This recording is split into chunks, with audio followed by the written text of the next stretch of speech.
दोस्तों, आपने भी बहुत बार देखा या सुना होगा कि आपके एरिया में या फिर कहीं और भूकंप आ गया है। और यदि भूकंप खतरनाक तरीके से आ जाए तो यह कुछ ही सेकंडों में बड़ी से बड़ी बिल्डिंग को गिरा देता है। और इतना ही नहीं, भूकंप की वजह से कई हजारों लोग दबकर अपनी जान से भी हाथों बैठते हैं। लेकिन हमारा सवाल ये है कि इन सब का कारण आखिर क्या है? आखिर भूकंप हमारी धरती पर कैसे और क्यों आते हैं? आखिर हमारी धरती के बीच में ऐसी कौन सी हलचल होती है जिसके कारण हमारी धरती पर भूकंप आता है? तो दोस्तों, इसी के बारे में आज की इस वीडियो में हम जानने वाले हैं। लेकिन अगर आपको धरती पर भूकंप कैसे आता है इस विषय में रुचि है और ऐसी वीडियो देखना पसंद करते हैं तो लाइक जरूर कीजिए और चैनल को सब्सक्राइब कर लीजिए। शुरू करते हैं video. How does an earthquake occur on earth? हमारी धरती कई सारी लेयर्स से मिलकर बनी हुई है, जिसमें धरती के सबसे अंदर वाले भाग को कोर कहा जाता है। दोस्तों, धरती का यह भाग सबसे ज़्यादा सॉलिड और सबसे ज़्यादा गर्म है, और साथ ही अर्थ के इनर कोर का टेम्परेचर लगभग 5430 डिग्री सेल्सियस तक हो सकता है। और इससे ऊपर की लेयर होती है आउटर कोर, जो कि अर्थ के अंदर ही लिक्विड फॉर्म में मौजूद होती है। हालांकि इसका टेम्परेचर भी अर्थ के अंदर काफ़ी ज़्यादा होता है। और इससे ऊपर होती है मेंटल लेयर, और वहीं से ऊपर वाली लेयर होती है क्रस्ट लेयर, जो कि 30 से 50 किलोमीटर तक गहरी होती है, जहां पर पेड़ पौधे, समुद्र और हम इंसान रहते हैं, जहां हमारी धरती की पूरी दुनिया बसी हुई है। दोस्तों, शायद आपने यह भी सुना होगा कि हमारे अर्थ के टेक्टोनिक प्लेट्स लगातार मूव करती रहती है। और क्या आप जानते हो, हमारी धरती पर मौजूद टेक्टोनिक प्लेट्स हर साल 100 मिलीमीटर तक मूव करती है। ऐसे में जब भी हमारी धरती की टेक्टोनिक प्लेट्स मूव करती हैं तो या तो ये एक दूसरे से अलग हो जाती हैं, या फिर यह आपस में टकराने या फिर एक दूसरे से रगड़ खाने लगते हैं। और यही टेक्टोनिक प्लेट्स की मूवमेंट हमारी धरती पर भूकंप के आने का कारण भी बनती है। हम इसी के बारे में जानने वाले हैं कि आखिर टेक्टोनिक प्लेट्स मूव क्यों करती है, और यह आपस में क्यों टकराती है या फिर आपस में रगड़ क्यों खाती है। दरअसल इन सब का कारण है धरती के कोर में होने वाली कन्वेक्शन करंट्स की प्रोसेस। तो चलिए पहले हम कन्वेक्शन करंट्स थ्योरी को एक एग्जांपल के जरिए समझ लेते हैं। मान लीजिए कि किसी जार में हम वाटर को गर्म कर रहे होते हैं। ऐसे में जब भी हम वाटर को गर्म कर रहे होते तो वाटर के नीचे की तरफ का टेम्परेचर काफ़ी ज़्यादा गर्म होता है, और नीचे के मुकाबले में वाटर के ऊपर की तरफ का एरिया काफ़ी ज़्यादा ठंडा होता है। ऐसे में वाटर के निचली तरफ का एरिया काफ़ी ज़्यादा गर्म होता है, तो काफ़ी ज़्यादा गर्म होने की वजह से वहाँ की डेंसिटी कम होने लगती है, जिसकी वजह से वाटर के नीचे के एरिया में मौजूद सभी पार्टिकल कम डेंसिटी की वजह से ऊपर की ओर उठने लगते हैं।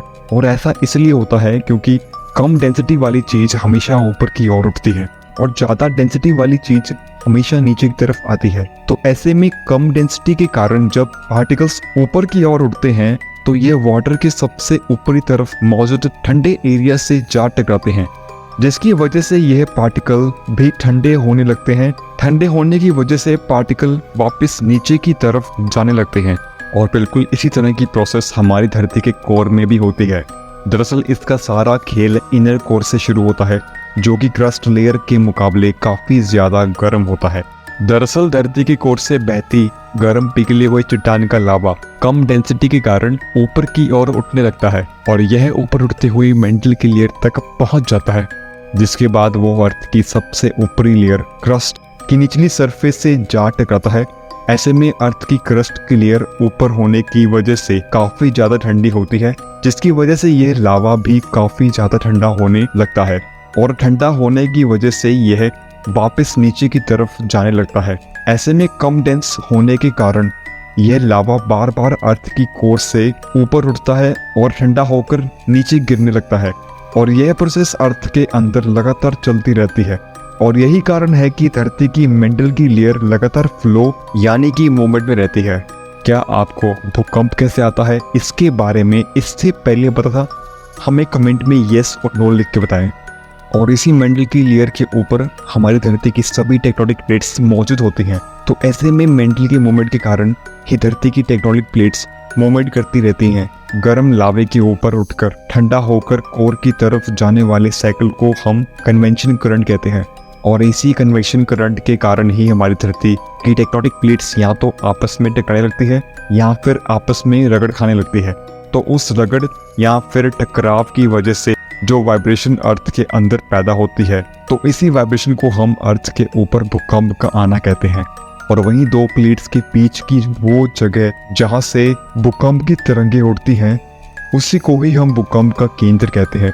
भूकंप के इन तरंगों को रेक्टर स्केल की मदद से मापा जाता है और रेक्टर स्केल भूकंप की तरंगों को 1 से 9 नंबर तक के बेस पर मापता है। डन स्केल के आधार पर 1 से 5 अंक के बीच में आने वाले भूकंप काफी ज्यादा हल्के होते हैं और यह कम खतरनाक होते हैं, और वहीं 2 अंक वाले या फिर इसके नीचे आने वाले भूकंप इतने कम इंटेंसिटी वाले होते हैं कि इन्हें पकड़ पाना भी काफी ज्यादा मुश्किल होता है और इस भूकंप के झटके भी महसूस नहीं हो पाते। और वही 5 अंक के ऊपर आने वाले सभी भूकंप काफी ज्यादा खतरनाक होते हैं।